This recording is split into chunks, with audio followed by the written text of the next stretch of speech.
Assalamualaikum warahmatullahi wabarakatuh. We Waalaikumsalam. are from Group 6.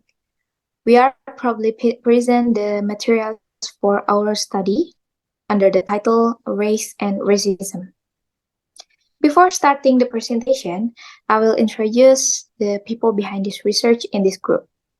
They are M. Pandu Prasasti, Mutiara Wardahlayalina, and Adja Gianita. Ladies and gentlemen, questions about the place of diversity in British society have acquired a new urgency. Diversity has also generated significant creativity. New identities and modes of belonging have taken shape in response to challenge faced by both minorities and majorities. So diversity no longer holds a single unambiguous meaning for the British public. So this discussion will be explained further in two parts. This discussion will be explained further in two parts. The part one is old questions in new times, included first is contested histories, second is discourse of race, migration, and belonging, and the third structure of belonging, and the fourth is new identities. The part two is recommendation for communities, local, and national government. In this part, including the first is diagnosing discrimination and inequality. The second is driving effective change. So the first material will be explained by Mutiara Wardah. Baik, untuk selanjutnya ada subbab contested histories atau sejarah yang diperebutkan. Migrasi di Inggris terkait erat dengan sejarah kekaisaran dan politik Inggris, di mana migran selalu menghadapi diskriminasi dan juga prasangka. Beberapa dekade setelah Perang Dunia Kedua, kepercayaan pada inferioritas ras atau spiritual bawaan migran memberi jalan kepada sikap yang menargetkan budaya dan kepercayaan migran yang sering diperlakukan sebagai karakteristik tetap. Menanggapi pengalaman diskriminatif, para migran telah mengadopsi berbagai strategi yang juga telah berubah dari waktu ke waktu. Ini berkisar dari ketergantungan yang erat pada jaringan keluarga dan teman yang ada, hingga penanaman identitas politik non-kulit putih yang umum, hingga merangkul secara aktif beragam identitas budaya sebagai bagian dari negara multikultural. Selanjutnya, ada From Early Migration to Windrush atau dari migrasi awal ke Windrush. Migrasi selalu menjadi fitur penting dari sejarah Inggris, dari kedatangan awal bangsa Celtic hingga Romawi, Anglo-Saxon, dan Normandy di era berikutnya. Migrasi di Inggris sering disajikan sebagai fenomena pasca perang, dipicu oleh kedatangan migran kesemakmuran setelah Perang Dunia Kedua. Migrasi ke Inggris tidak hanya meningkatkan secara signifikan, tetapi juga menjadi lebih beragam dalam hal dari mana migran berasal. Migran non-kulit putih tiba di Inggris pada abad ke-16. Seringkali migran merupakan mantan budak dan dipandang sebagai ancaman terhadap ketertiban umum. Namun, ada pun yang mendapat reaksi berbeda, misalnya Huguenot Protestan yang disambut karena mereka memiliki kekayaan dan keterampilan artisanal. Kelompok migran awal menghadapi perubahan bentuk diskriminasi seperti dalam komunitas tempat mereka tinggal, lingkungan kerja, dalam pers nasional, dan kebijakan yang lebih luas, seringkali didasarkan pada ras dan agama. Contohnya, seperti migran Irlandia yang melarikan diri ke Britain karena kesulitan ekonomi. Secara kolektif, mereka diposisikan sebagai tentara dan tenaga kerja murah untuk Inggris dan koloninya. Setelah Perang Dunia Kedua, Inggris dihadapkan dengan ekonomi yang sulit, kekurangan tenaga kerja yang signifikan, diperkirakan lebih dari 1 juta pekerja. Untuk mendukung upaya pasca perang ini, migrasi dari negara-negara di dalam kekaisaran dan kemudian dari persemakmuran secara aktif didorong.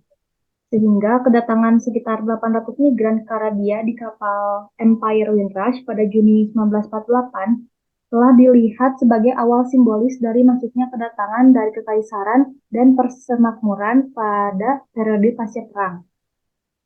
Next. Migration in the post-colonial moment atau migrasi di momen pasca kolonial. Sebelum tahun 1948, Orang-orang yang tinggal di wilayah dalam Inggris dan luar Inggris berbagi status hukum, yaitu subjek Inggris. Pendatang baru dipandang sebagai orang asing gelap oleh beberapa orang, sementara yang lain menyambut mereka sebagai sesama warga negara. Undang-Undang Imigran Persemakmuran tahun 1962 membatasi imigrasi dari persemakmuran dan koloni yang tersisa untuk orang-orang dengan koneksi yang ada ke Inggris, menciptakan sistem yang tidak setara di mana migran dari berbagai negara atau latar belakang secara efektif menghadapi persyaratan dan prospek masuk yang berbeda. Migran yang dipilih berdasarkan keterampilan profesional mereka selama periode ini sering menemukan bahwa mereka tidak dapat memperoleh pekerjaan profesional setibanya di Inggris, dan sebagai gantinya mereka harus pindah ke industri berketerampilan rendah. Kemudian Undang-Undang Imigran Persemakmuran tahun 60-an secara kolektif membalikan status persemakmuran dan subjek kolonial sebagai warga negara Inggris, sebagai tanggapan atas sentimen populer bahwa orang-orang ini tidak benar-benar milik Inggris. Next. Rivers of Blood. Pada tahun 68, anggota parlemen konservatif yaitu Enoch Powell membuat pidatonya yang terkenal yaitu Rivers of Blood, di mana ia meramalkan bahwa orang Inggris kulit putih akan segera menjadi orang asing di negara mereka sendiri. Powell melukiskan gambaran warga kulit putih Inggris yang tidak dapat mengakses pendidikan atau perawatan kesehatan atau hidup bebas karena dibatasi oleh dominasi yang disengaja oleh budaya migran dan undang-undang hubungan ras yang mencegah dorongan balik. Migrasi keluarga dan rantai sering melibatkan pola pengelompokan spasial di mana migran baru memilih untuk menetap dekat dengan komunitas migran. Misalnya East End London yang dikenal sebagai pusat bagi komunitas Bangladesh, terutama bagi mereka yang berasal dari wilayah Silat. Sementara orang Pakistan dari Mirapur sering mengambil pekerjaan industri di Midlands, Yorkshire, atau di kota-kota industri berkembang di Inggris Selatan. From Political Blackness to Distinct Culture. Pada tahun 60-an hingga 80-an, para cendekiawan dan aktivis dalam komunitas minoritas Inggris menumbuhkan kesadaran tentang perjuangan bersama yang mereka hadapi, dan ini memunculkan hingga konsep kegelapan politik yang memberikan cara baru untuk memahami dan mengatur gagasan pengalaman, identitas, dan politik non-kulit putih. Perspektif berbasis budaya ini tidak lagi didasarkan pada hierarki rasial yang dirasakan dari hitam ke putih, tetapi sebaliknya menyarankan bahwa kelompok dicirikan oleh kumpulan sifat-sifat yang dihargai berbeda. Misalnya, orang Asia dan Asia Afrika Timur dibingkai sebagai orang yang sungguh-sungguh dan pekerja keras, tapi ada juga yang agak tertutup, terlalu religius, dan lemah. Sementara itu, orang-orang dari latar belakang Afro-Karibia seringkali distereotipkan sebagai tangguh dan keren, tetapi rentan terhadap kenakalan. Sepanjang tahun 90-an dan memasuki 2000-an, Inggris merangkul aktif identitas budaya yang berbeda sebagai bagian dari permadani yang lebih luas dari Inggris, diperkuat sebagai bagian dari visi resmi Inggris multikultural. Next. White but British. Status dan pemahaman tentang kulit putih juga telah mengambil makna baru dalam kaitannya dengan migrasi dan keberagaman. Karena migran non-kulit putih telah menetap di Inggris pada zaman modern dan masyarakat menjadi lebih beragam. Sejak Perang Dunia Kedua dan berlanjut hingga hari ini, para migran sering direkrut secara aktif sebagai sumber tenaga kerja yang lebih murah daripada kelas pekerja kulit putih di Inggris. Akibatnya, identitas kelas pekerja kulit putih sering diposisikan bertentangan dengan imigrasi atau multikulturalisme. Untuk selanjutnya akan dilanjutkan oleh Muhammad Pandu. Selanjutnya ada Discourse of Race, Migration, and Belonging Today. Migrasi dan perbedaan adalah bagian dari jalinan kehidupan sehari-hari di Inggris pada saat ini. Bahkan bagi orang yang tidak tinggal di daerah yang memiliki perbedaan ini terlihat dari media, politik, dan percakapan sehari-hari. Ide-ide yang akrab ini dikenal sebagai diskursus, dan mereka membekali kita dengan alat untuk memahami dan menanggapi dunia di sekitar kita. dan juga mewarnai persepsi kita tentang dunia dan membantu membentuk dan memandu tindakan kita. Saat ini sikap masyarakat terhadap perbedaan sudah lebih terbuka dan positif daripada beberapa abad terakhir. Pada saat yang sama, banyak anggota kelompok minoritas terus menghadapi prasangka dan pengucilan dalam kehidupan sehari-hari. Dengan membahas diskursus ini, kita dianjurkan untuk memahami tidak hanya bagaimana perbedaan yang dirasakan oleh orang yang berbeda, tetapi juga bagaimana anggota kelompok mayoritas dan minoritas memikirkan kehidupan, identitas, dan rasa memiliki mereka dengan perbedaan. Ya. Why does public discourse matter? Diskursus dapat memiliki efek yang kuat pada cara kita berpikir dan bertindak. Misalnya sikap rasis terus memberikan pengaruh yang kuat pada masyarakat saat ini. Berbagai penelitian menegaskan bahwa anggota minoritas yang terlihat mengalami kerugian yang nyata, seperti di dalam perekrutan dan promosi di pasar perumahan, di kepolisian, di dalam bisnis, di tempat kerja, di kehidupan orang-orang asing, tetangga, bahkan teman dan keluarga. Tren ini menunjukkan bahwa jika ketidaksetaraan ras tetap ada, maka hal itu terjadi atas ketidaksadaran. Persistent concerns and mixed attitudes. Observatorium Migrasi di Universitas Oxford memetakan tren seputar sikap publik terhadap migrasi. Catatan-catatan ini mengungkapkan bahwa antara April 2006 dan Juli 2008 ketika resesi hebat melanda, dan sekali lagi antara Juni 2014 dan September 2016, waktu kampanye referendum Uni Eropa dan beberapa bulan setelah pemungutan suara pada bulan Juni 2016. Masyarakat Inggris memberikan peringkat terhadap imigrasi sebagai salah satu masalah terpenting yang dihadapi di Inggris. Sejak 1996, imigrasi secara konsisten masuk dalam 5 besar masalah terpenting yang mempengaruhi negara ini. Selain itu, antara tahun 1964 dan sekitar tahun 2016, mayoritas responden Inggris mengatakan mereka merasa terlalu banyak imigran di Inggris. Mencerminkan perubahan pendapat yang serupa pada tahun 2019, adanya 48% responden Inggris yang percaya bahwa imigrasi secara umum memiliki dampak positif di Inggris. Sementara 26% percaya bahwa hal itu secara umum berdampak negatif. I'm not racist, but public discourses of diversity. Percakapan publik seputar perbedaan memiliki banyak sisi. Selain itu, individu, organisasi, outlet media, dan partai politik hampir pasti menggunakan lebih dari satu pembicaraan ketika memikirkan atau mengkarakterisasi keragaman.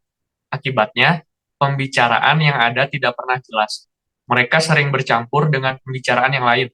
Namun, kita dapat menguraikan bagaimana keragaman yang dapat dipahami saat ini dengan membahas beberapa pembicaraan yang heboh di Inggris, seperti rasisme, kosmopolitanisme, hibriditas, keramahan, toleransi, utilitarianisme, komunitarianisme. A diverse conversation. Tidak ada satupun diskursus tentang perbedaan yang mendominasi. Faktanya, seperti yang diungkapkan beberapa jejak pendapat, mereka sering mengungkapkan pandangan yang bertentangan, tergantung pada bagaimana mereka didorong untuk berpikir tentang perbedaan. Saat ini, jelas bahwa prasangka rasial yang terang-terangan telah menurun secara signifikan dalam populasi secara keseluruhan. Sementara, migrasi tetap menjadi perhatian yang signifikan. Multikulturalisme mengajarkan campuran sikap positif dan negatif. Namun, ada bukti dari jejak pendapat terbaru dan studi kuantitatif lainnya bahwa masyarakat Inggris mungkin memiliki pandangan yang lebih berprasangka daripada yang mau diakui secara langsung. Ada berbagai macam diskursus di setiap harinya. Masyarakat dan pemerintah memberikan sarana untuk menghadapi tantangan terkait migrasi dan perbedaan, seperti transformasi dalam tatanan masyarakat, atau perubahan sifat pasar tenaga kerja. Beberapa pembicaraan umum memengaruhi bagaimana kita melihat perbedaan pada awalnya, mencirikannya sebagai budaya yang berbeda, persaingan antara kelompok yang ditentukan secara ras. Selanjutnya ada structures of belonging. Identitas dan rasa memiliki tidak hanya dibentuk oleh percakapan publik, tetapi juga oleh pengalaman sehari-hari. Ketimpangan pendapatan, pola tempat tinggal, perbedaan akses ke pendidikan atau pekerjaan, perlakuan berbeda oleh polisi dan sistem peradilan, serta organisasi dan budaya lokal semuanya berperan dalam membentuk bagaimana perasaan memiliki ini muncul dan mengakar, atau bagaimana individu dan kelompok mengalami ancaman atau ketidakamanan dalam kaitannya dengan kehidupan masyarakat sehari-hari. Misalnya, kesulitan dalam mencari pekerjaan melemahkan rasa kepemilikan baik untuk warga kulit putih maupun minoritas Inggris. Demikian pula, perasaan bahwa kelompok lain menarik lebih banyak dukungan publik daripada kelompok sendiri dapat menantang perasaan memiliki atau solidaritas dengan lingkungan atau kota seseorang. Sementara itu, organisasi dan budaya lokal dapat memainkan peran positif dalam membangun rasa memiliki, dengan menciptakan hubungan antara kehidupan individu dan pola keragaman yang lebih luas. Selanjutnya, ada segregation, myth, or reality. Pada akhir Mei 2001, terjadi kerusuhan di kota pasca industri Oldham. Setelah beberapa minggu meningkatnya kerusuhan, demonstrasi, dan serangan antara penduduk kulit putih dan Asia. Pada bulan-bulan berikutnya, Burnley dan Bradford juga mengalami kerusuhan yang sangat merusak. Mengikuti garis pembagian serupa antara orang Asia dan kulit putih. Sebagai tanggapan, pemerintah menugaskan serangkaian laporan tentang penyebab kerusuhan ini. Laporan Ritchie 2001 berfokus pada Oldham, laporan Owsley 2001 tentang Bradford, dan laporan Kentel 2001 tentang gangguan secara keseluruhan. Ketiga laporan tersebut menemukan bahwa pemisahan antara penduduk Asia dan kulit putih memainkan peran utama dalam menumbuhkan kebencian yang mendalam yang menyebabkan kerusuhan. Di Bradford dan Oldham, lingkungan tertentu secara luas dikenal sebagai area terlarang kulit putih atau Asia. Dengan reputasi ini ditegakkan melalui grafiti rasis dan kekerasan. Selanjutnya ada System of Advantage and Disadvantage. Pada tahun 2017, pemerintah Inggris Raya menerbitkan temuan awal dari audit sistematis pertamanya tentang ketidaksetaraan berbasis ras di Inggris Raya. Bersama dengan temuan dari Komisi Kesetaraan dan Hak Asasi Manusia yang diterbitkan pada tahun 2015, laporan yang dihasilkan mengungkapkan bahwa banyak kelompok minoritas terus menghadapi ketidakberuntungan sistematis. Dalam aspek kehidupan tertentu, beberapa kelompok minoritas berhasil mengejar atau bahkan melampaui populasi kulit putih di Inggris. Dalam sensus Inggris 2011, 80,5% dari populasi diidentifikasi sebagai putih Inggris, sedangkan 19,5% sisanya diidentifikasi sebagai kelompok etnis lain. Dalam kelompok-kelompok ini, 77% penduduk usia kerja putih Inggris dipekerjakan. Satu-satunya kelompok yang melebihi ini adalah orang kulit putih, dengan 81%. Di kelompok etnis lain, tingkat pekerjaan pada penduduk usia kerja adalah 77% untuk orang asal India, 67% untuk orang yang diidentifikasi sebagai orang yang berkulit hitam, termasuk Afro-Karibia dan asal Afrika. 64% untuk orang yang berasal dari Cina, 62% untuk mereka yang memilih asal etnis lain, dan 55% untuk orang yang asal Pakistan atau Bangladesh. Pekerja Pakistan dan Bangladesh juga lebih mudah dibandingkan dengan kelompok etnis lainnya untuk berada dalam pekerjaan dengan keterampilan rendah dan bergaji rendah. Sementara itu, jumlah orang kulit putih Inggris yang bekerja dengan keterampilan rendah dan berpenghasilan lebih rendah lebih sedikit daripada anggota kebanyakan kelompok lain. Selanjutnya ada organizing belonging. Pola pendapatan, perumahan, pendidikan, dan hubungan kelembagaan menetapkan parameter luas tentang bagaimana berbagai kelompok mengalami kehidupan di Inggris. Namun, pada tingkat sehari-hari, pengalaman ini ditransformasikan melalui orang, institusi, dan tempat yang membentuk kehidupan sehari-hari para migran di berbagai lokasi. Tiba di negara baru, atau bahkan di lingkungan baru, bisa menjadi pengalaman yang menakutkan. Berbagai studi akademik telah menunjukkan peran masyarakat dan organisasi lokal dalam menumbuhkan rasa memiliki dalam kelompok minoritas, baik dari dalam komunitas itu sendiri atau melalui hubungan dekat dengan mereka. Organisasi lokal dapat membantu menjembatani kesenjangan antara nilai, perspektif, dan pengalaman yang ada, dan era baru atau yang berubah untuk kelompok mayoritas dan minoritas. Contohnya adalah orang Somalia di Inggris. Organisasi komunitas lokal baru yang sering dibentuk untuk menjaga hubungan dengan budaya tradisional, praktik atau afiliasi klan yang pada akhirnya dapat menyediakan sarana untuk belajar bahasa, mengakses dukungan negara, datang ke memahami budaya Inggris, dan membangun keterikatan pada tempat. Seiring waktu, banyak dari organisasi ini juga mengubah diri mereka agar tetap relevan dengan pengalaman hidup kontemporer di Inggris. Misalnya, mereka dapat membantu untuk menegosiasikan perubahan dalam dinamika gender rumah tangga, atau untuk membina persahabatan baru di antara kelompok klan yang sebelumnya terbagi, yang pada akhirnya penghasilan perasaan memiliki baru di wilayah tempat mereka beroperasi. So the next material will be explained by me.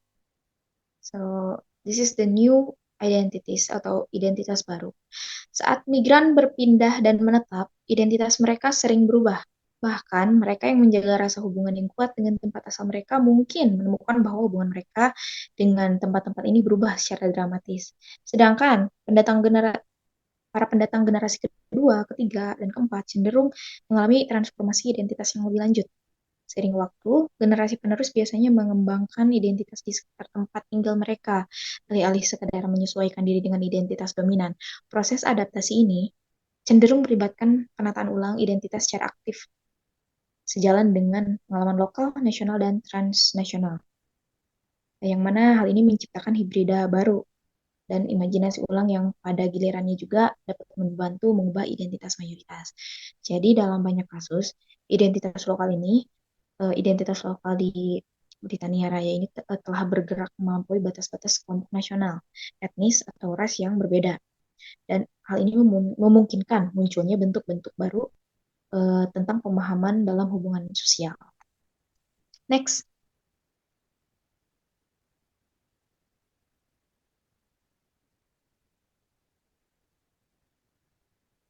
Changing community dynamics atau mengubah dinamika masyarakat.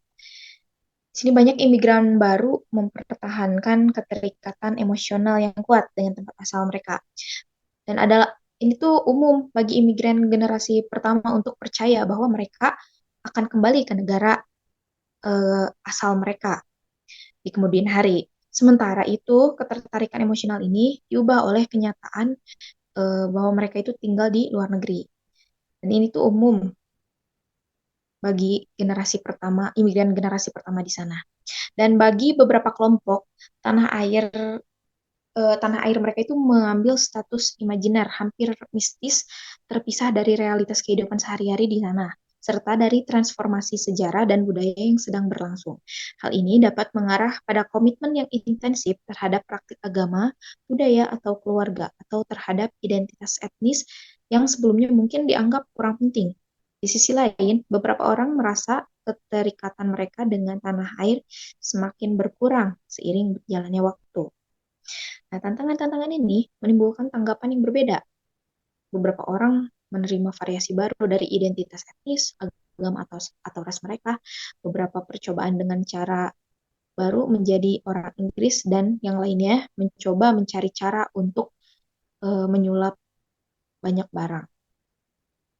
Dinamika ini dapat menghasilkan bentuk-bentuk baru, keterbukaan dan inklusi, serta mode ketertutupan atau bahkan fundamentalisme. Hampir tak terelakkan, identitas baru dan rasa memiliki ini akan menjadi persilangan hibriditas tadi, menyatukan berbagai pengalaman dan ide yang berbeda. Next,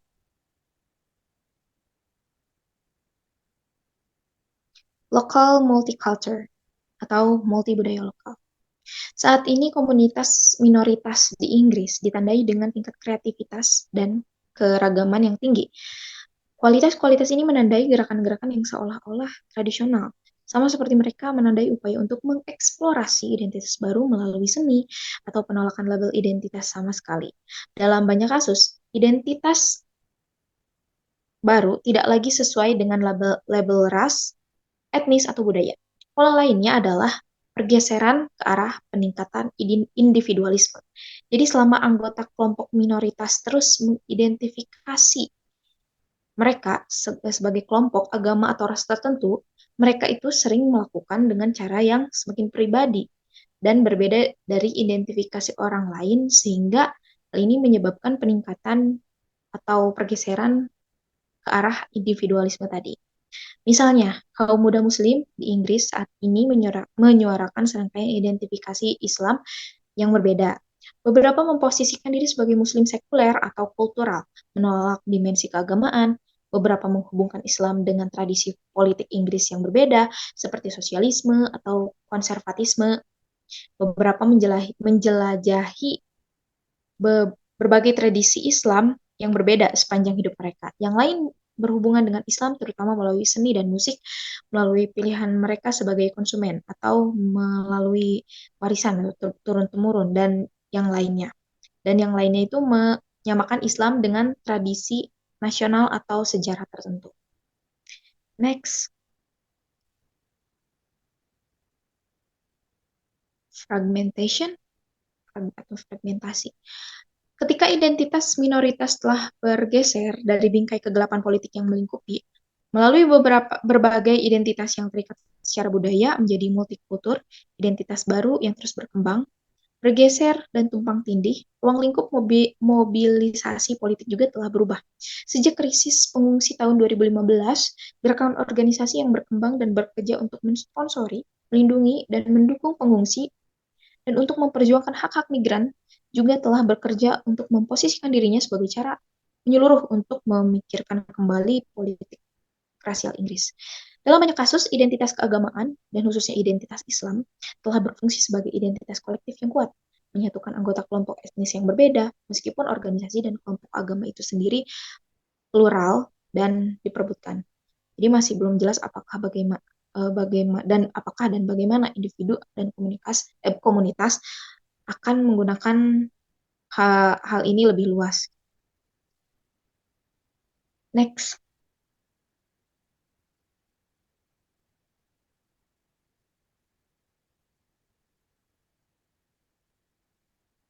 Next.